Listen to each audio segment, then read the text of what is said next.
열심히 노력하면 성공할 수 있다. 자본주의 경제사회를 지탱하던 이 위대한 아메리칸 드림은 인류의 DNA가 생년월일시라는 우주적 코드, 즉 사주에 의해 100% 통제된다는 사실이 증명되는 순간 흔적도 없이 사라집니다. 인간의 자유의지가 완전히 박탈되고 오직 정해진 팔자대로만 경제활동을 해야 하는 세상. 거대한 우주의 덫, 사주주의 가상 시나리오입니다. 이 거대한 운명의 지옥 속에서 인류의 학문들은 어떻게 타락해 갈까요?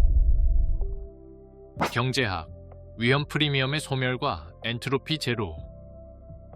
현대 자본주의를 움직이는 핵심 동력은 미래의 불확실성과 이에 따르는 위험 프리미엄입니다.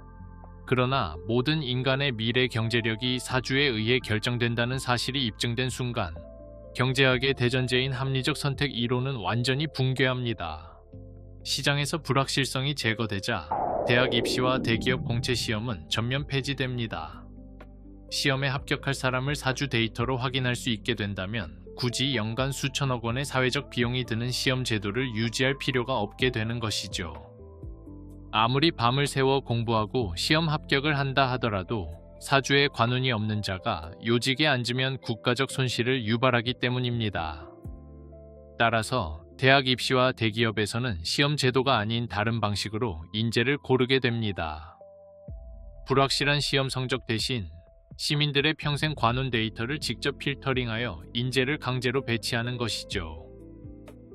삼성과 구글 같은 글로벌 기업의 인사 조직은 명리 분석관들로 채워지며 신입사원을 뽑을 때 CEO의 사주와 충이나 원진이 끼지 않았는지만을 평가합니다. 능력 있는 자가 회사를 이끄는 것이 아니라 돈이 들어올 팔자를 타고난 자가 강제로 CEO의 의자에 앉혀지는 기괴한 고용 구조가 완성됩니다. 결국 수천억 원의 사회적 비용이 들던 대학 입시와 대기업 공채 시험은 역사의 뒤안길로 사라집니다. 금융권은 자산이나 담보 대신 우주의 시간표를 기준으로 신용을 평가하는 대운 등급 시스템을 도입합니다. 아무리 수십억의 자산을 가진 자라도 내년부터 재산이 탕진되는 대운이 시작된다면 금융권은 즉시 그의 모든 자산을 동결하고 신용 등급을 최하위로 추락시킵니다. 반대로 현재 노숙자일지라도 인생이 뒤바뀌는 용신의 운이 도래한다면 은행은 즉각 수억 건의 신용대출을 집행합니다. 리스크를 감수하는 혁신가들이 사라진 시장은 투기성 자본마저 완전히 청산된 채 더 이상의 성장이 불가능한 완벽한 엔트로피 제로의 정체 상태로 가라앉습니다. 어차피 망할 것이라는 결과가 정해진 세상에서 혁신은 무모한 범죄가 될 뿐입니다. 사회학, 우주적 싱카스트와 구조적 체념.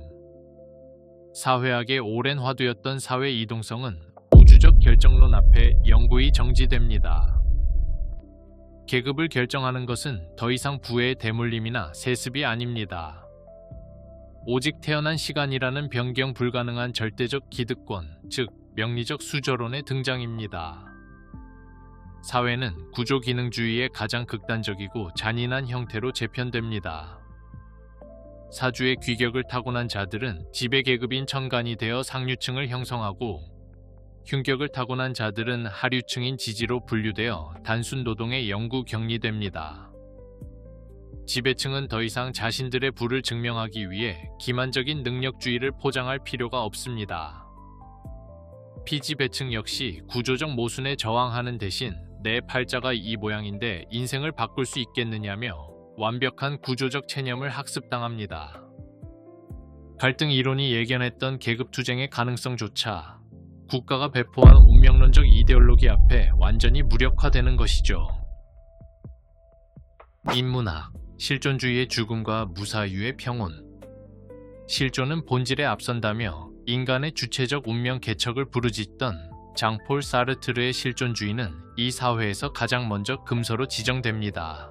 인간은 더 이상 고뇌하며 스스로를 정의하는 존재가 아닌 태어날 때부터 프로그래밍된 유기체적 부품에 불과하기 때문입니다.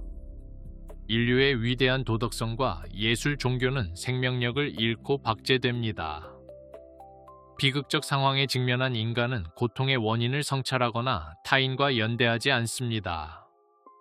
그저 이번 달은 관제구설이 낄 달이었다라며 자신의 처지를 무기력하게 인정하고 더 이상 움직이지 않습니다. 한나 아렌트가 경고했던 무사유는 이제 인류를 지배하는 가장 보편적인 정신질환이 됩니다.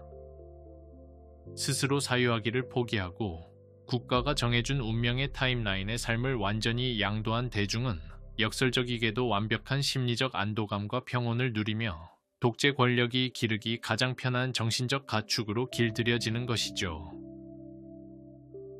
법학, 직업 선택의 자유와 평등권의 침해, 그리고 국가의 지나친 개입. 태어난 시간에 의해 신분이 결정되니 헌법이 보장하는 평등권은 소멸하고 팔자에 맞춰 강제로 직업이 배정되니 직업 선택의 자유 또한 그 가치가 희석됩니다. 하지만 진짜 문제는 국가의 과도한 개입입니다. 우리가 아는 상식적인 법은 간단합니다. 죄를 지어야만 벌을 받는다는 죄형법정주의와 판사가 서명한 영장이 있어야만 사람을 가둘 수 있다는 영장주의. 이 두 가지가 국가라는 거대한 권력으로부터 평범한 우리를 지켜주는 가장 강력한 방패입니다. 하지만 사주주의 국가에서는 이 방패가 아주 합법적인 방법으로 무력화됩니다. 국가가 법을 위반하는 것이 아닙니다. 법의 명칭을 슬쩍 비틀어버리는 교묘한 말장난을 시작하는 것이죠. 국가는 사주의 범죄를 저지를 흉한 기운인 형살이나 백호살이 낀 시민들을 영장 없이 선제적으로 격리하기 시작합니다. 범죄가 일어난 뒤에 수사하고 재판하는 비용보다 사주 데이터베이스를 돌려 오래 피를 볼 팔자인 사람들을 미리 격리하는 것이 국가 운영 예산 측면에서 압도적으로 저렴하기 때문입니다. 가성비를 추구하는 국가의 잔인한 속성입니다. 이는 영화 마이너리티 리포트의 동양판 현실화와 같습니다. 영화에서는 예언자의 뇌를 쓰지만 이 사회에서는 국가의 사주 시스템이 예언자가 됩니다. 국가 입장에서 백호살이 낀 인간을 거리에 내버려 두는 것은 시한폭탄을 방치하는 것과 같습니다. 공포에 질린 일반 대중 역시 흉살 낀 위험분자들을 격리해주니 안전하다라며 국가의 무자비한 체포를 적극적으로 지지합니다. 대중의 묵인과 합의가 독재의 정당성을 부여하는 것입니다. 당황한 시민들이 영장을 요구하더라도 사주에 위험 요소가 있으니 범죄를 예방하는 차원에서 행정처분을 내린다는 명분을 제시합니다. 물론 교육이라는 명분을 내세워 흉살 낀 자들을 위한 교육기관을 따로 만들고 일시적 또는 영구적으로 사회에서 격리시키는 것이죠. 바로 이 지점에서 법학의 대원칙들은 도미노처럼 무너집니다. 범죄를 저지른 뒤에 책임을 묻는 학문이었던 법학은 사주를 통해 범죄 확률을 선제적으로 계산하는 죄형계정주의로 타락합니다.